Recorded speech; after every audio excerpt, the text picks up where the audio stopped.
Hi, everybody. If you've seen any of my videos before, you know that I enjoy old school games.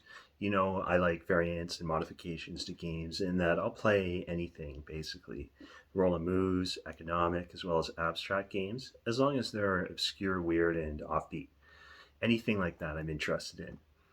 So that's how I arrived at Duck Chess for today's video. Recently, due to time constraints and everyone's busy schedules, it's been really hard to get big tabletoppers going with multiple people. So for me, quick abstract games here and there at least allow me to still game between the bigger sessions. Luckily, I know someone who likes chess, and it's never been too much trouble to get a game of it to the table, at least for me right now. I'm not a great chess player, but I do enjoy it. I certainly appreciate it for what it is, a timeless classic that never seems to get old, honestly. However, I've been aware of chess variants for a while, and recently I've had an opportunity to try one that I think is really fun, and that's what I want to cover today. Duck chess. It sounds stupid, but I argue in this video it is a legitimate, interesting variant that anyone who likes chess should try at least once. For those of you who aren't familiar with the rules, I'll take 30 seconds to explain how to play. I will describe what I've seen thus far, my experiences with it, and I'll include a brief session report of my last game so you can get a better idea of how modified chess might play out on your table with this adjusted set of rules. So with duck chess, you add an extra piece. It's customary to use a little rubber ducky mini.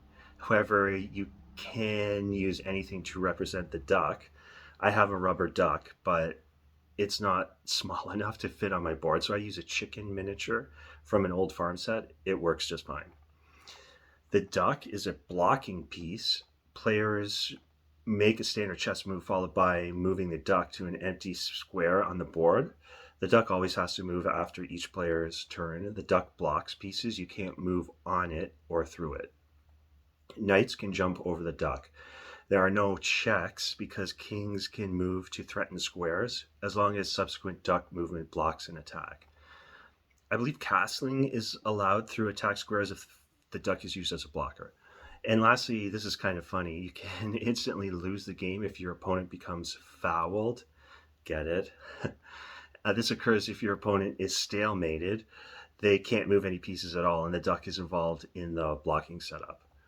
I actually haven't seen that yet in any of the games I've played thus far. Anyway, so how does the game play out in practice? It's a lot of fun. In some respects, it's harder because your opponent can seriously interfere with your game plan, most notably pawn development. In some aspects, it's easier because you can aggressively charge some of your power pieces forward into threatened squares and then block and cover with the duck. So there are pros and cons for players to manage as far as having a blocker unit in play. In my last game, I was white. The guy I played at the start jammed the duck in the front of my king and queen's pawns, so I couldn't really get anything going in the center of the board.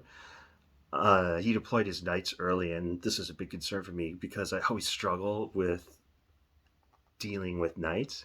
So we jockeyed back and forth for a while, actually. My favorite spot for the chicken duck was g4. I used it mainly to pin one of his knights. And at this point, I became convinced that I should try to take a knight with one of my pawns, fork it or whatever, at whatever cost, because I really hate dealing with them. Eventually, I did do this. The first piece to die was a black knight. I sacrificed a pawn to kill it, and unfortunately for me, that was pretty much the highlight of the game for white.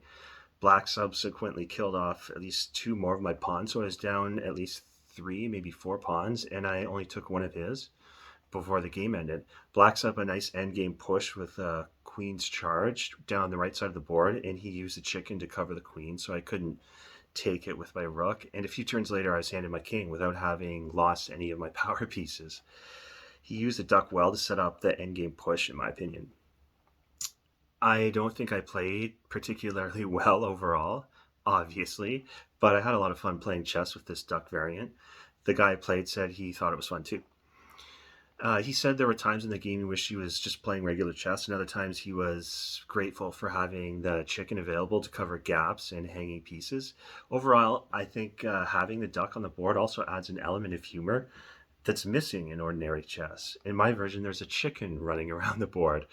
So I recommend duck chess. It provides an extra layer of thought to the game without overloading a player's ability to game plan in a broad sense.